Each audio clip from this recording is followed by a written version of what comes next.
Les matins de France Culture. Guillaume Erner. La COP29, qui a démarré hier, va se concentrer sur le financement de la transition écologique des pays du Sud.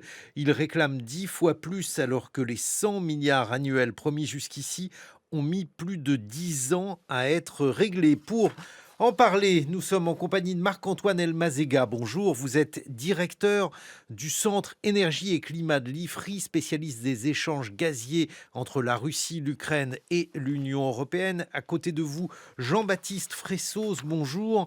Jean-Baptiste Fressoz, vous êtes chercheur au CNRS, historien des sciences. On vous doit notamment un excellent livre, Sans transition, une nouvelle histoire de l'énergie aux éditions du Seuil. Pas sûr que cette COP29 marque une étape dans cette histoire des énergies que vous avez racontée, Jean-Baptiste Fressoz.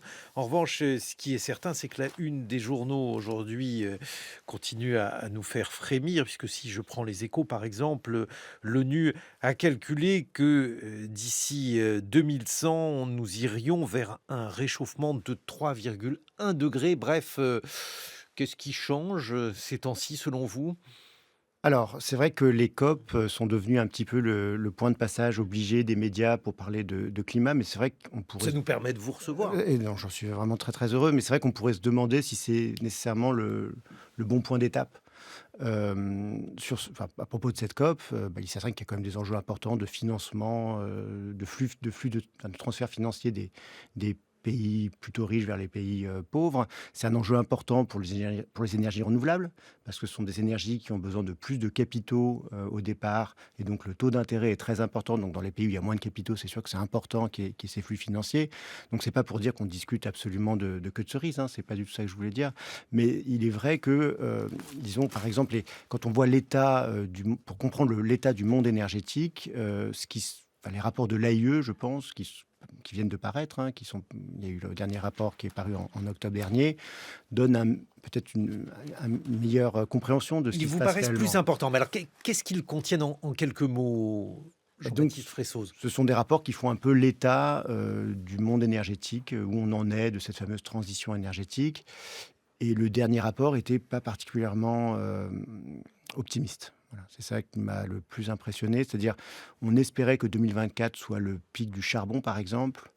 Et puis, manque de chance, ils disent non, finalement, vu l'énorme croissance de la demande d'électricité, en particulier en Asie, on peut espérer que le pic aura lieu d'ici 2030. Mais chaque année, c'est repoussé. C'est ça qui est le plus inquiétant. Pour ce qui est du pétrole, le pic, ils l'attendent autour de 2030 aussi. Mais on n'a pas du tout... Enfin, moi, ce qui me semble important, c'est que quand on voit la prospective énergétique, on n'a pas du tout un phénomène de transition énergétique. On n'a pas du tout une grande bascule des fossiles vers le renouvelable. C'est pas du tout ça qui est en train d'avoir lieu. Et pourtant, l'essentiel du discours, en France en particulier, est centré sur cette idée de transition énergétique. Et alors, l'augmentation de conserve de ces dépenses énergétiques valide la thèse que vous développez dans Sans transition, votre histoire de l'énergie, Jean-Baptiste Fressoz. Peut-être peut-on la rappeler en quelques mots? C'est un point assez évident. C'est-à-dire, on a eu tendance à raconter l'histoire de l'énergie comme des grands phénomènes de bascule où les énergies sont en compétition avec les unes entre Des elles. Des substitutions. substitutions, et puis cette idée que les énergies, c'est un peu comme des espèces darwin qui sont dans un combat darwinien sur un marché. Et en fait, on peut raconter l'histoire de l'énergie en voyant à quel point les énergies se sont entraidées les unes les autres, que plus vous avez de charbon, plus vous avez de bois, plus vous avez de pétrole, plus vous avez de charbon, et aussi plus vous avez de bois. Et est-ce qu'il va y avoir la même chose avec les renouvelables? Ça dépend un peu de ce qu'on décide collectivement sur le niveau de consommation matérielle et énergétique. Un exemple que je trouvais intéressant dans le phénomène récent, c'est le fait que l'envol du solaire, qui est très bien documenté dans le dernier rapport de l'AIE, en particulier en Chine, hein, où 60% en fait, des nouvelles capacités solaires ou renouvelables sont en Chine. En fait. Donc c'est vraiment là que ça se passe. Et ça ne conduit pas à une diminution symétrique du charbon, pas du tout.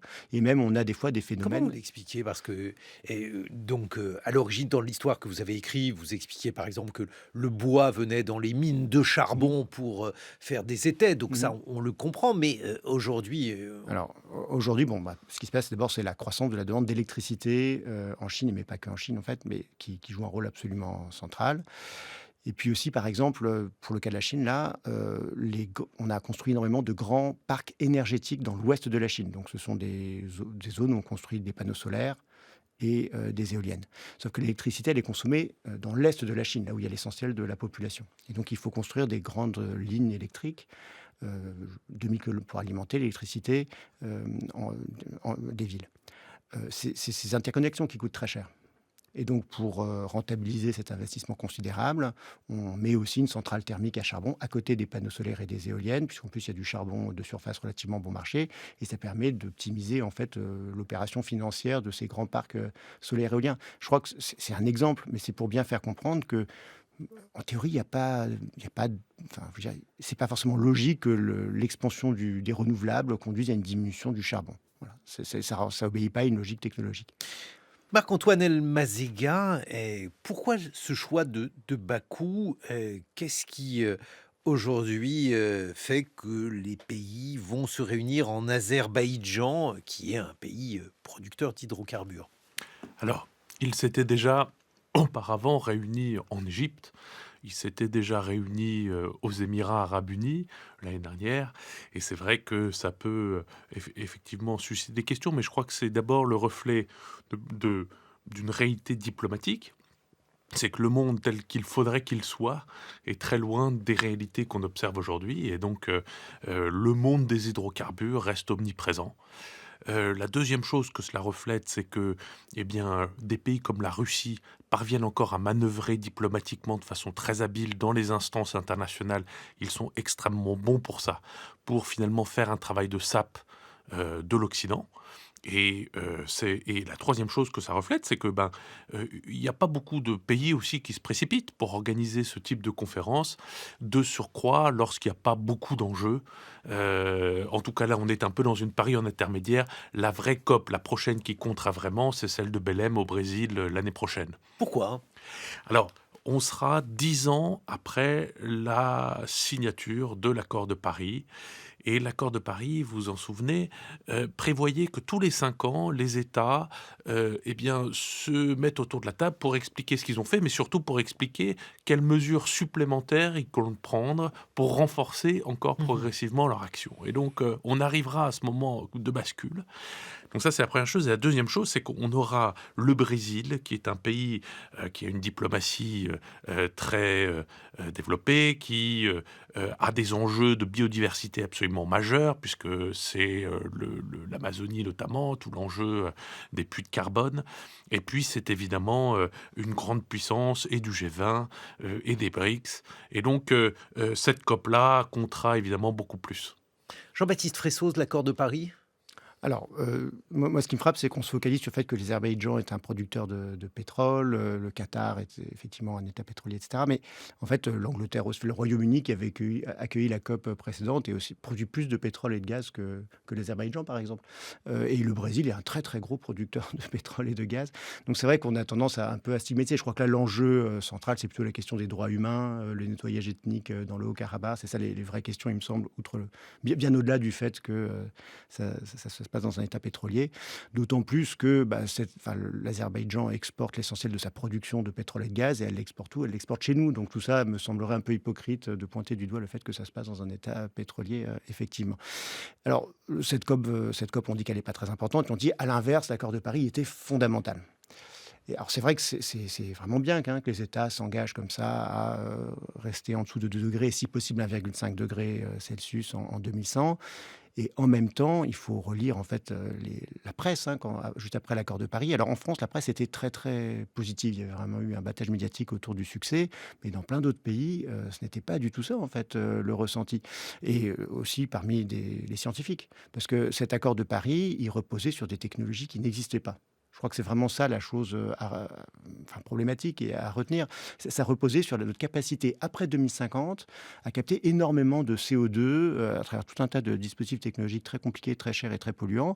Et donc, en fait, même il y a plein de papiers qui disaient, voilà, c'est quoi en fait le sens de cet accord? Est-ce qu'on n'est pas en train de repousser les efforts en invoquant des technologies futures? On a besoin de réduction d'émissions maintenant, tout de suite, dès 2015, et pas de réduction future après 2050. Mais alors, ces certitudes sur une technologie qui n'existait pas, ou en tout cas qui n'existe pas à cette échelle, selon vous, Jean-Baptiste Fressoz, elles ne viennent pas de nulle part. Alors effectivement, pour récupérer du CO2 de l'atmosphère, il faut faire ce qu'on appelle de la capture de carbone. La capture de carbone, ça consiste à faire passer les fumées des usines dans des solvants qui sont polluants. C'est très énergivore, ça consomme beaucoup d'électricité parce qu'il faut chauffer régulièrement les solvants. Jusque dans les années 80-90, la plupart des experts convenaient du fait que ces technologies-là, à l'échelle d'une centrale thermique au charbon ou au gaz, c'est pas du tout praticable. Ça coûte beaucoup trop cher. Et même finalement, ça rend l'électricité au charbon plus cher que le nucléaire. Donc quel est l'intérêt? Vous voyez. Et puis, à partir début des années 90, l'industrie pétrolière, enfin pas que pétrolière, les fossiles en général, hein, les producteurs d'électricité au charbon sont très importants dans cette affaire, poussent ces technologies-là comme solution. Donc, ils commencent à avoir des papiers, vous voyez, qui sont produits sur le CCS, sur leur coût, sur la possibilité d'en faire beaucoup. Où est-ce qu'on va mettre le CCS? On va le mettre, donc où est-ce qu'on va mettre le carbone stocké? On va le mettre dans des anciens puits de pétrole, au fond des océans. Donc, il y a tout plein de productions scientifiques. Et puis, à partir en 2005, il y a un rapport du GIEC, du groupe 3 du GIEC, spécial sur le CCS, qui reprend cette littérature-là. Et à partir de là, il y a une explosion de la production scientifique. Et ça devient une voie normale, j'ai envie de dire, de décarbonation des secteurs qu'on ne sait pas décarboner, le ciment, l'acier, parfois la production électrique. Et donc moi, ce que je trouve assez inquiétant, c'est de voir qu'en fait, une technologie qui a été poussée par l'industrie des fossiles a reçu une sorte de blanc-seing grâce au GIEC, et c'est devenu la base, en fait, de l'accord de Paris. Ce qui rend possible la signature de l'accord de Paris, ce sont ce genre de technologies. Voilà. Donc c'est vrai que l'infiltration de l'expertise la plus officielle et la plus centrale par des intérêts fossiles, c'est quelque chose qui doit vraiment nous questionner. Marc-Antoine Elmazega. Alors, je suis d'accord, en fait, mais il y a peut-être une question de séquençage. C'est-à-dire que les technologies que vous évoquez, elles sont là pour vraiment permettre la bascule vers la neutralité climatique, en grande partie, et donc les 1,5 degrés. Mais en attendant, ce que dit la communauté des experts, des scientifiques, etc., c'est qu'au cours des 10 prochaines années, c'est là où il faut vraiment parvenir à faire basculer les émissions de gaz à effet de serre et ensuite les faire redescendre. Les solutions qui sont à notre disposition le permettent dès aujourd'hui. C'est quoi? C'est l'éolien, c'est le photovoltaïque, c'est autant que possible arrêter de construire des centrales à charbon et fermer autant que possible celles qui sont déjà en activité. Le dernier point, il est aussi clé, c'est essayer de réduire les émissions fugitives de méthane qui sont, contrairement à ce qu'on dit, pas pour l'essentiel dans le secteur des hydrocarbures, elles sont dans le secteur agricole, elles sont émises du fait des décharges. Mais elles sont aussi dans les hydrocarbures parce qu'il y a des fuites de méthane, parce que le torchage est encore pratiqué, parce que souvent il est techniquement imparfait. Et donc là, il y a énormément d'actions qui peuvent être entreprises. Et au fond, on peut arriver à faire une grosse partie du chemin en s'appuyant sur ces solutions-là qui sont compétitives. C'est-à-dire qu'il n'y a pas besoin de des subventions extraordinaires, etc. Il faut plutôt s'assurer que les conditions réglementaires, etc., soient favorables. Mais je crois que là, c'est tout l'enjeu. Et à la COP, mais surtout à la prochaine, l'un des aspects, ce sera aussi de dire, en fait, maintenant, il y a eu tellement de percées des énergies renouvelables dans énormément de pays du monde que maintenant, le sujet, c'est la flexibilité des systèmes électriques et, du coup, notamment, les réseaux. Parce que les réseaux, c'est le parent pauvre. Surtout dans beaucoup de pays émergents, personne n'investit dans les réseaux. Les sociétés qui exploitent les réseaux d'électricité sont toutes en quasi-faillite ou extraordinairement endettées. Elles ne peuvent pas lever d'argent pour moderniser, pour développer leurs infrastructures, etc. Pourquoi? Parce que, au fond, personne ne veut que les prix de l'électricité montent. Si vous investissez dans le réseau, quelqu'un doit payer.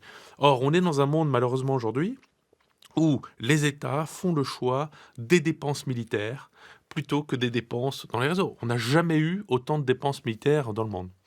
Jean-Baptiste. Non, je suis entièrement d'accord avec ce qui a été dit. On pourrait, je pense que, en gros, les renouvelables, c'est effectivement une bonne nouvelle. Le fait que ce soit compétitif, c'est la seule bonne nouvelle qu'il y a eu sur le changement climatique depuis 30 ans, en fait. C'est le fait que le solaire soit bon marché, en fait. Mais il ne faut pas non plus surestimer la portée gigantesque de cette transformation. L'électricité, ça représente 40% de nos émissions. Donc c'est pas mal déjà, si on arrive à décarboner, ça c'est formidable. Mais c'est bien que 40% du chemin. Donc je crois que c'est vraiment... Et puis 40% de ces émissions, 40% de cette électricité, en fait, est déjà décarbonée. Il y a déjà des barrages hydroélectriques, des centrales nucléaires. En fait, c'est pas nouveau de savoir faire de l'électricité sans carbone. C'est pour ça que je crois qu'il faut relativiser la révolution technologique que représentent les renouvelables. C'est un progrès technologique, comme il y en a déjà eu beaucoup.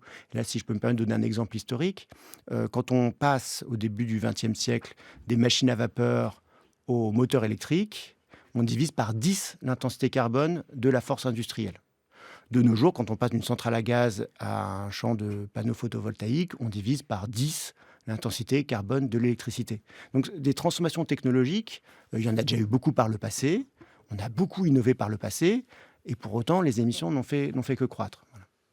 Donc, effectivement, on pourrait aboutir à des effets secondaires importants. C'est en tout cas la thèse que vous développez. Jean-Baptiste Fressos, dans Sans transition, une nouvelle histoire de l'énergie aux éditions du Seuil. Marc-Antoine Elmazega, vous êtes directeur du Centre Énergie et Climat de l'IFRI. On se retrouve dans une vingtaine de minutes. Vous serez rejoint par Claire Tutenuit, qui est déléguée générale de l'Association française des entreprises pour l'environnement. On va voir dans quelle mesure cette COP29 pourrait aboutir à des décisions concrètes pour payer la transition climatique, puisque c'est cela l'enjeu de cette COP, avec la France qui est l'un des principaux contributeurs d'ailleurs au financement climat. En attendant, il est 8h sur France Culture. 8h15, les matins continuent, Guillaume Erner. Eh bien écoutez, merci Margot Delpierre. Dans 30 minutes, nous retrouverons nos camarades. François Saltiel nous parlera de ce que l'élection de Donald Trump peut changer au monde de la tech. Dans le regard culturel, Lucille Como parlera d'un livre qui raconte la frontière entre le Mexique et les États-Unis, Coyote, de Sylvain Prudhomme. C'est un livre paru aux éditions de Minuit. On va parler bien sûr de la COP29, le climat qui est en train de se négocier à Bakou. Nous sommes en compagnie de Jean-Baptiste Fressos, qui a notamment publié Sans transition aux éditions du Seuil, Marc-Antoine Elmazega, qui est directeur du Centre Énergie et Climat de l'IFRI. Nous accueillerons Claire Tutenuit, qui est déléguée générale de l'Association française des entreprises pour l'environnement, et puis un billet politique avec vous, Jean Lémarie, bonjour. Bonjour à tous et à toutes. Et tout à l'heure, les députés vont auditionner Gabriel Attal. Mais oui, puisque l'ancien Premier ministre est resté à Matignon pendant presque 2 mois alors qu'il avait démissionné. Démission ou décision, faut-il choisir ? Vous allez nous le dire dans quelques secondes. Ce mardi, au sommaire de votre débat critique des séries, avec la 2e saison du thriller politique The Diplomate et la 3e saison de Hippocrate, de retour après 3 ans de pause. Marie Laborie. Et puis je reçois les frères Arthur et Lucas Harari qui, pour leur première collaboration en bande dessinée, signent le cas David Zimmerman, un drame fantastique et envoûtant au cœur de Paris. Les midis de culture. Aujourd'hui, à midi sur France Culture, franceculture.fr et l'appli Radio France. Nous parlons cette semaine des pouvoirs du silence. Géraldine Mühlmann. C'est un peu une gageure à la radio, mais nous allons relever le défi. Et puis les silences souvent parlent, à leur façon. Insolents comme ceux du Don Juan de Molière, dociles ou faussement dociles dans certaines configurations sociales. Quant au silence de la nature, c'est le défi suprême qui interroge notre surdité, mais aussi nos projections sur la nature. Avec Philosophie, du lundi au jeudi à 10h sur France Culture, franceculture.fr et l'appli Radio France.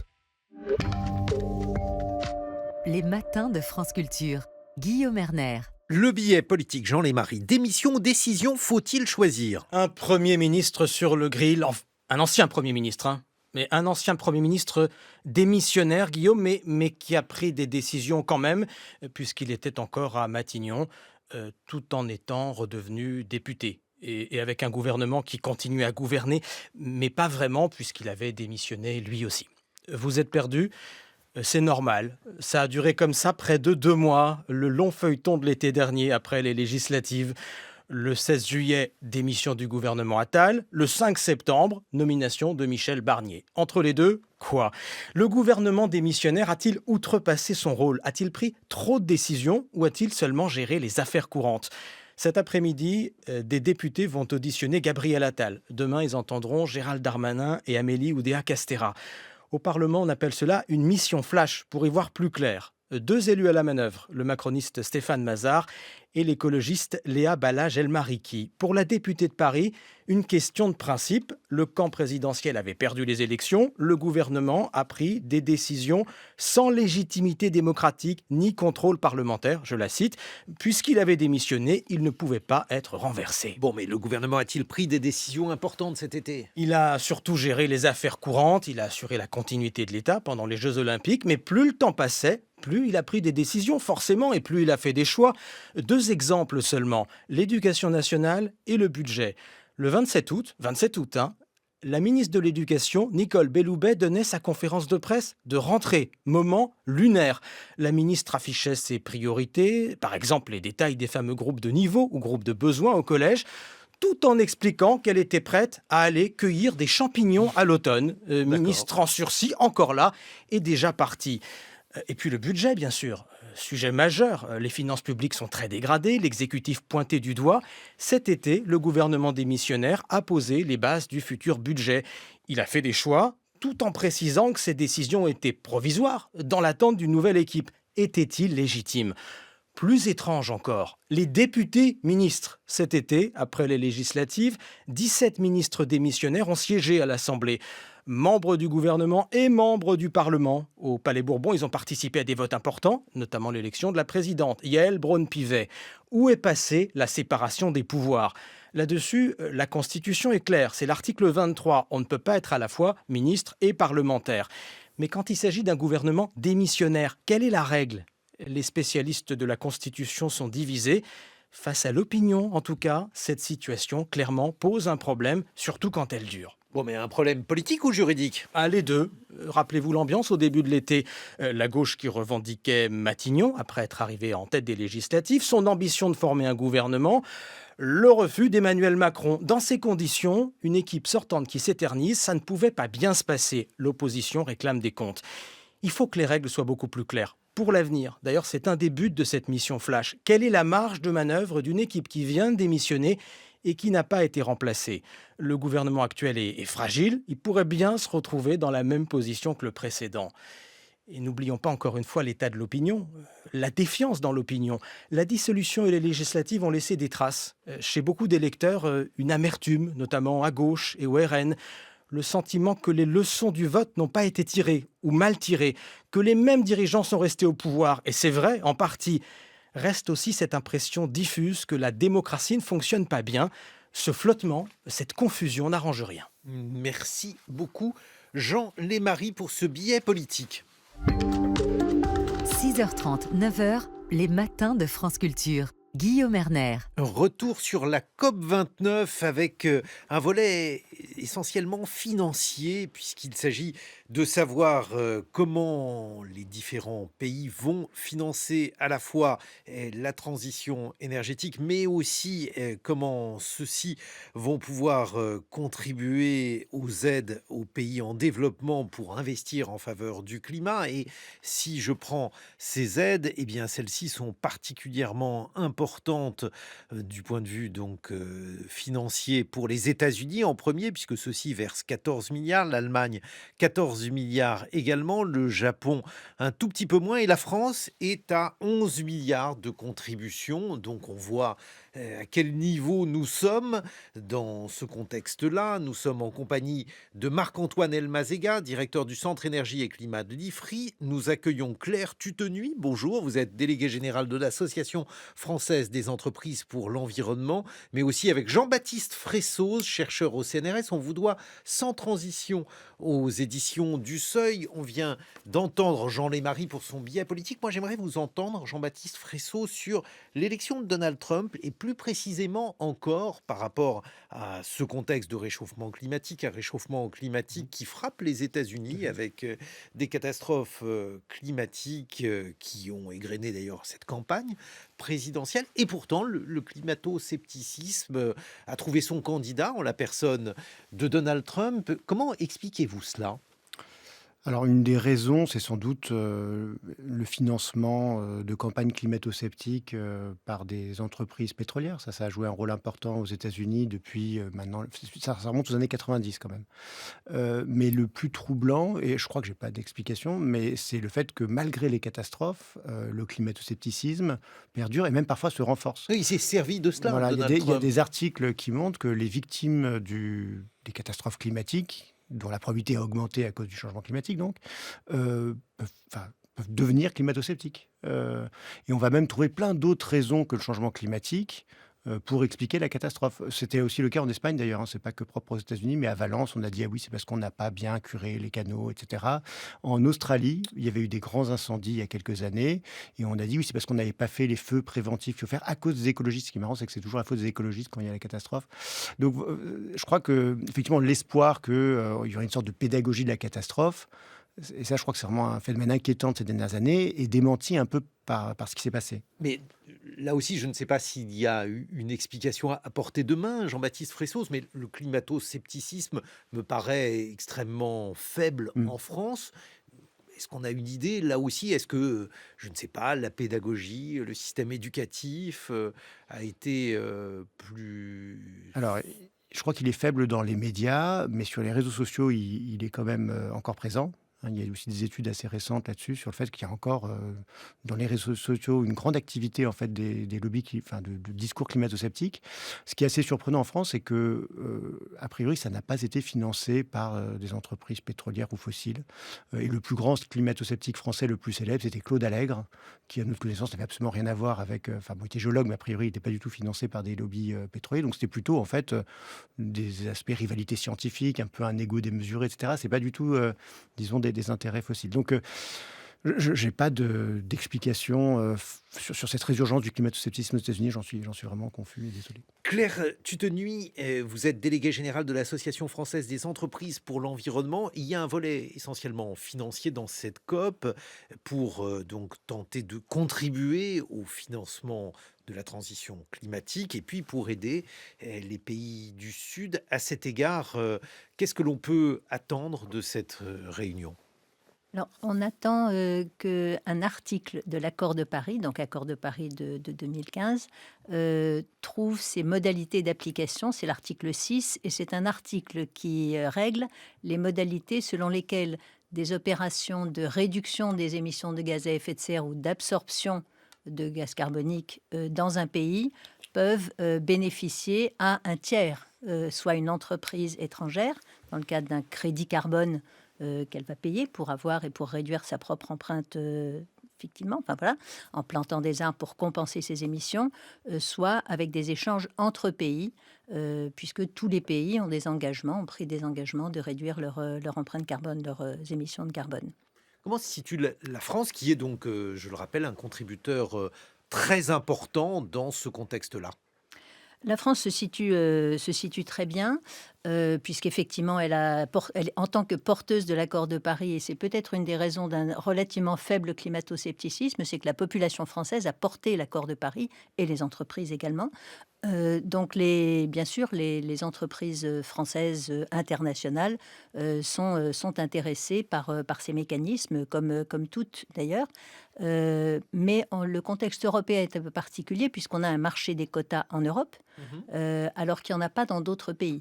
Et donc, les émissions sur le sol européen, elles doivent être réduites. Il n'y a pas de mécanisme de compensation très, très marginal possible avec des opérations dans des pays hors Europe. C'est les émissions européennes qu'on réduit, alors que d'autres pays comme les États-Unis ou l'Asie, les entreprises vont au contraire aller rechercher des compensations dans des pays différents. Marc-Antoine Elmazega. Alors, le défi dans tout cela, c'est qu'en soi, c'est une très bonne idée. Parce qu'au fond, on peut aller chercher des réductions des émissions dans certains pays, dans certains secteurs, et c'est beaucoup moins cher et plus efficace et rapide de le faire là qu'ailleurs. Ça peut même susciter du développement.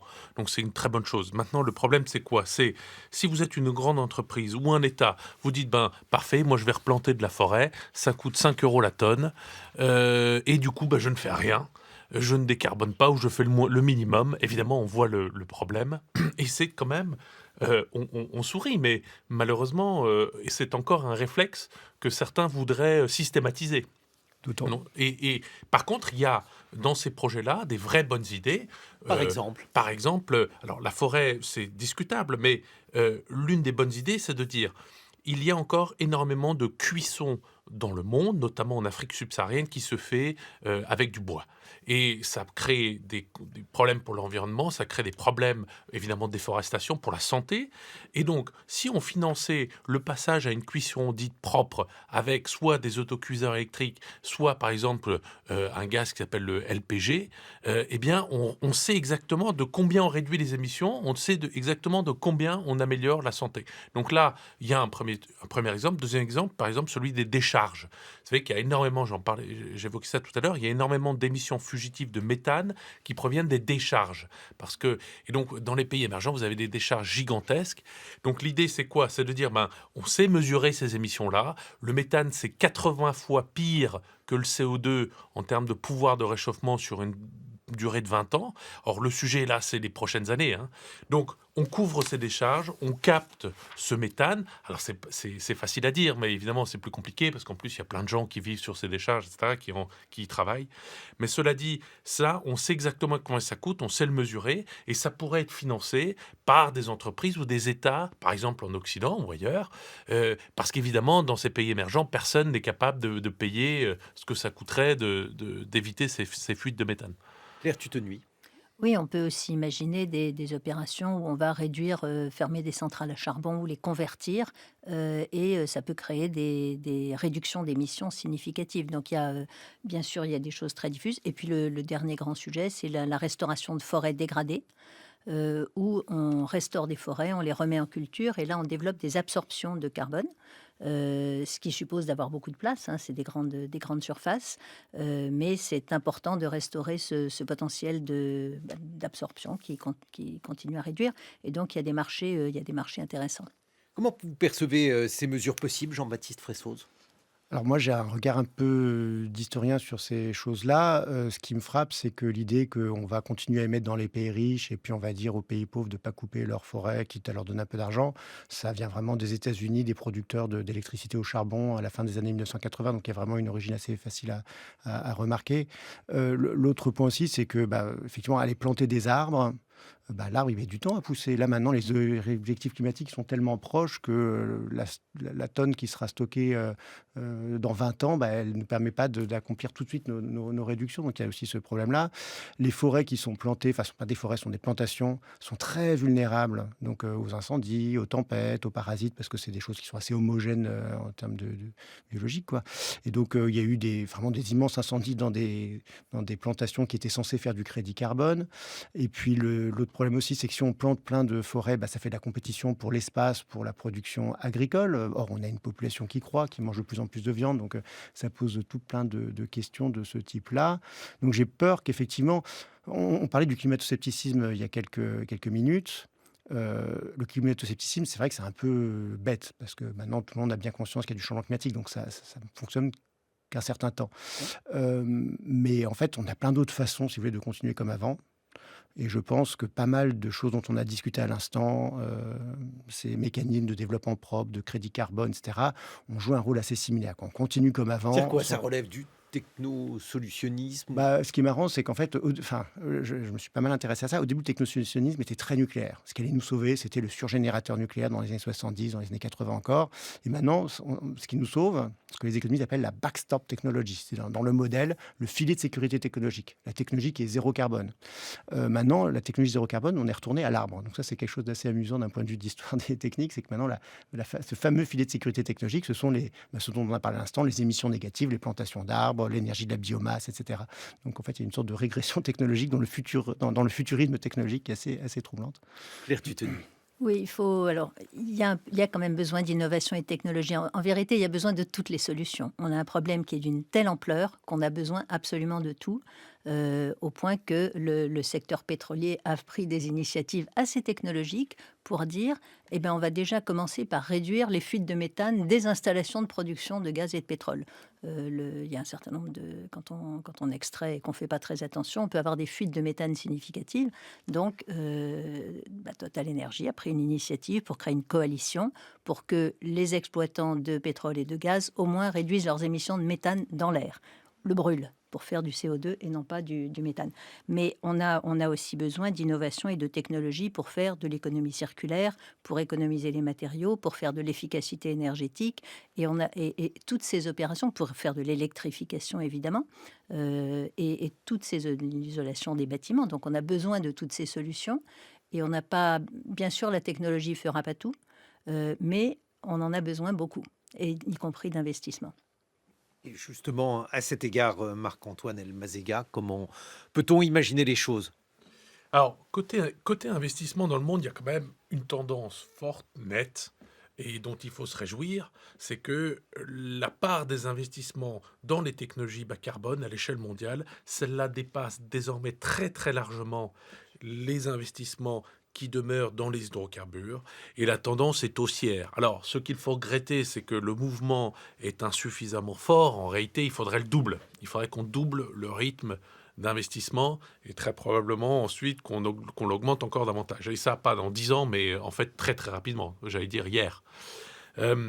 Donc là, la tendance, elle est bonne. Maintenant, le défi auquel on assiste, c'est finalement, si le monde devient encore plus protectionniste, on va désoptimiser un certain nombre de chaînes de valeur. C'est-à-dire qu'en réalité, pour déployer ces technologies, ça va coûter plus cher dans les pays parce qu'il y aura des droits de douane, on va produire là où c'est pas forcément le plus efficace. Et ça, c'est un premier souci. Oui, c'est-à-dire que pour vous, en fait, il pourrait y avoir un effet pervers de ce point de vue-là des politiques protectionnistes. Alors, le protectionnisme a des vertus, tout comme il a des défauts.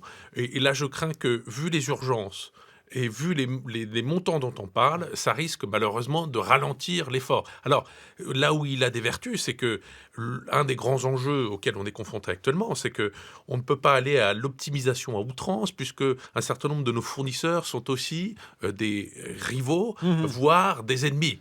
Donc, le monde n'est plus celui dans lequel on était il y a 20 ans. C'est un monde qui s'arme, c'est un monde brutal. Et donc, ça change la donne. C'est paradoxal dans ce que vous venez de dire, Marc-Antoine Elmazega, c'est qu'on pourrait se dire que le protectionnisme, c'est de la relocalisation et que la relocalisation permet d'économiser un certain nombre de pollutions. Je vous vois, Claire Tutenuy, opiner du chef. Oui, je voulais dire que effectivement, on a aujourd'hui une économie mondiale qui est optimisée avec un prix de l'énergie qui est l'énergie fossile, qui n'est pas cher, et un prix du carbone qui est nul ou qui est à 2 euros ou 2 dollars. Donc, si on veut réduire les émissions de gaz à effet de serre, il faut qu'on réoptimise cette économie mondiale avec un vrai prix du carbone. Et on voit en Europe, il est entre 80 et 100. Enfin, on sait qu'il faut ce niveau de prix pour arriver à faire des vraies réductions, économies et absorption. Et donc, un prix des énergies fossiles donc, qui soit bien supérieur. Et ça donne une optimisation tout à fait différente, qui n'est pas fondée sur le protectionnisme, mais qui est en effet, comme vous venez de le dire, fondée sur une relocalisation, parce que le transport devrait coûter plus cher, puisqu'il n'y a pas beaucoup de substituts aux énergies fossiles. Bon, mais alors finalement, ce que vous dites, Claire Tutenuy, c'est qu'il faudrait que ce que les économistes appellent des externalités négatives, c'est-à-dire en fait toutes ces conséquences qui ne sont pas nécessairement visibles, qui ne sont pas payées par les différents acteurs, devraient le devenir. Mais est-ce que les protagonistes sont prêts à... C'est là qu'on revient un petit peu à la COP 29 et à ces mécanismes de l'article 6 qui sont censés faire émerger un prix du carbone ou des prix du carbone mondiaux. Alors, dans la douleur, on n'y est pas tout à fait, loin de là, et il ne sera pas homogène, mais on a des prix du carbone. Mais si on commence à voir émerger un prix du carbone mondial, on se rapproche d'une optimisation un peu différente. Non, Jean-Baptiste Fressoz. Je voulais simplement porter un tout petit regard d'historien sur les solutions présentées, donc économie circulaire et internalisation des externalités. Pour ce qui est de l'économie circulaire, en fait, ça fait très longtemps que c'est promu par les industriels et que ça existe d'une certaine manière. Au début du 19e siècle, les promoteurs de l'industrie chimique disaient en fait il faut optimiser les flux de matière à l'échelle d'une ville pour que chaque déchet devienne la ressource d'une autre industrie. Et en fait, c'est un peu ce qui s'est fait dans l'industrie. C'est-à-dire, si vous prenez l'industrie pétrolière, elle optimise très bien ses déchets. On récupère le maximum de choses de la distillation du pétrole. Est-ce que ça veut dire que les émissions ont baissé ? Non. Moi, c'est ça qui me frappe. C'est-à-dire, en fait, on a toujours les mêmes promesse technologique, en fait, c'est pas pour dire que la technologie n'est pas du tout importante, c'est très important, évidemment, mais c'est évident que ça pourra pas résoudre cet énorme problème qui est le changement climatique. Et dans le cas du pétrole, pardonnez-moi, Oui. je vous coupe, dans le cas du pétrole, c'est précisément parce que les externalités négatives n'ont pas été prises en compte. Bah, alors, pour ce qui est de la prise en compte de la pollution par de la finance, en fait, pour compenser les pollutions, en fait, c'est vraiment le système de la régulation de la pollution qui se met en place en France en 1810, au début du 19e siècle, où les industriels doivent payer pour les dommages qu'ils font à leurs voisins aux récoltes. Et c'est pensé comme la bonne manière de gérer la pollution dans une société libérale. C'est-à-dire, Et alors pourquoi ça ne marche pas? Je veux dire, parce que ça pourquoi coûte toujours moins cher de payer les compensations que de sacrifier la production, en fait. Voilà.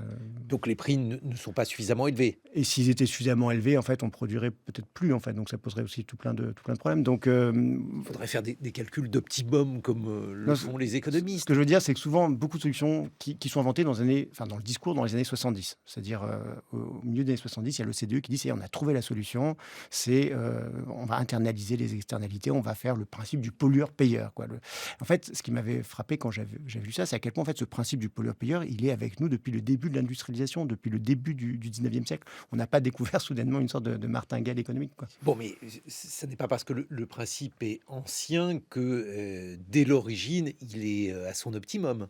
Non, certes, si on augmente drastiquement le prix du carbone, ça n'aura que des effets positifs pour les émissions, bien sûr, oui, tout à fait, non, ça je suis d'accord. Mais donc sur le chiffrage, puisque Jean-Baptiste Elmazega aujourd'hui, c'est finalement Marc-Antoine Elmazega aujourd'hui, c'est l'enjeu de cette COP et c'est cela en fait qu'il faut réussir à faire dans un contexte qui est compliqué, qui est rendu encore plus complexe, j'imagine, par l'élection de Donald Trump. Absolument. Alors, il faut bien distinguer le financement public des financements privés. Dans le monde, ce qu'on constate, c'est qu'en Europe, aux États-Unis, avec l'Inflation Reduction Act, on va dire dans les pays de l'OCDE, les financements publics sont de plus en plus là. La question pour le privé, c'est qu'il n'y a pas assez de projets et que les cadres réglementaires ne sont pas assez clairs. Ça, c'est une première chose. La deuxième chose, sur les financements de l'aide au développement de la finance climat, c'est vrai que les pays de l'OCDE ne donnent pas assez, mais en fait, on doit financer la guerre en Ukraine. Et on ne peut pas dire on arrête de financer la guerre en Ukraine parce que sinon on ne fera rien du tout parce qu'on aura la guerre avec les Russes après-demain. Donc là, il y a une première contrainte. La deuxième contrainte, c'est dans les pays développés, en développement, eh bien là, leur problème, c'est l'accès aux liquidités, au crédit, à des prix compétitifs. Vous savez que quand vous empruntez pour faire un projet solaire, un projet photovoltaïque, on va dire de 50 mégawatts, quand vous empruntez en Afrique subsaharienne, ça vous coûte 10 ou 12% d'intérêt, quand vous avez de la chance. Quand vous empruntez en France ou en Allemagne ou aux États-Unis, ça vous coûte peut-être 3, en ce moment peut-être 4, mais enfin, c'est pas grand-chose. Or, c'est ça qui est déterminant pour la rentabilité de votre projet. Pourquoi ? C'est absurde. En Afrique subsaharienne, il y a absolument besoin de ce projet. Il va se faire, il sera rentable, il n'y a pas de problème. Mais c'est la question du risque et de l'accès finalement aux capitaux qui est posée. Et celle-là, elle est essentielle. Et c'est une discussion plus large sur le dérisking finalement, et puis cette réforme du système financier mondial qu'il faut mener. Mais ça, c'est un grand goulot d'étranglement, par exemple. Claire Tutenuy, En effet, par rapport à ça, est-ce que... Par rapport à ça, alors sur les primes de risque, elles sont malheureusement liées au fait qu'un certain nombre de pays sont assez instables.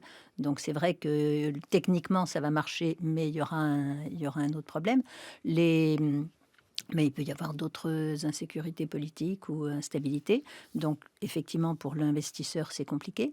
Après, les montants...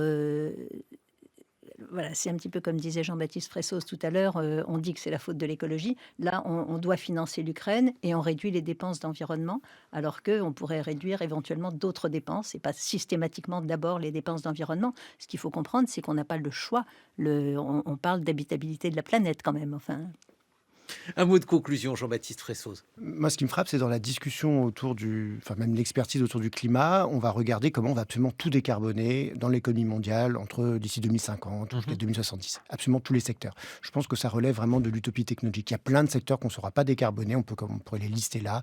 Aviation, on ne sera pas décarboné. Commerce maritime, ça va être très compliqué. Sidérurgie, compliqué. Plastique, ciment, et j'en passe. Bon. Donc, il y a plein de secteurs qu'on ne saura pas décarboner. Donc, je trouve qu'une bonne partie en fait, de la discussion, et là, pour le coup, les citoyens pourraient être davantage intégrés, c'est quoi l'utilité sociale du CO2 ? Je veux dire, le ciment, c'est très émetteur de CO2, c'est compliqué à décarboner.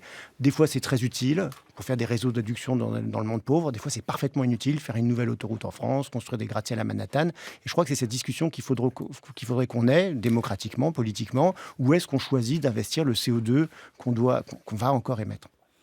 Claire Tutenuy. Oui, tout à fait. Il y a un point qui est rarement vu, c'est qu'effectivement, nos modes de vie vont devoir changer.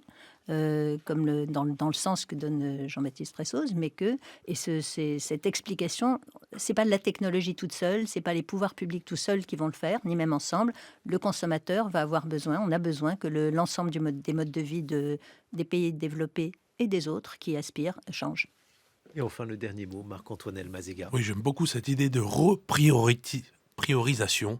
Il faut remettre des séquences, des priorités. Là, le sujet, c'est vraiment de réduire aussi vite que possible les émissions de gaz à effet de serre. Et c'est pas forcément déjà de préparer 2050 la neutralité qui, on le sait, de toute façon, n'arrivera pas tel qu'on le souhaite. Merci à tous les trois. Merci Marc-Antoine Elmazéga, directeur du Centre Énergie et Climat de l'IFRI, Claire Tutenuy, déléguée générale de l'Association française des entreprises pour l'environnement, Jean-Baptiste Fressoz. Je rappelle, votre ouvrage Sans transition, une nouvelle histoire de l'énergie, c'est aux éditions du Seuil.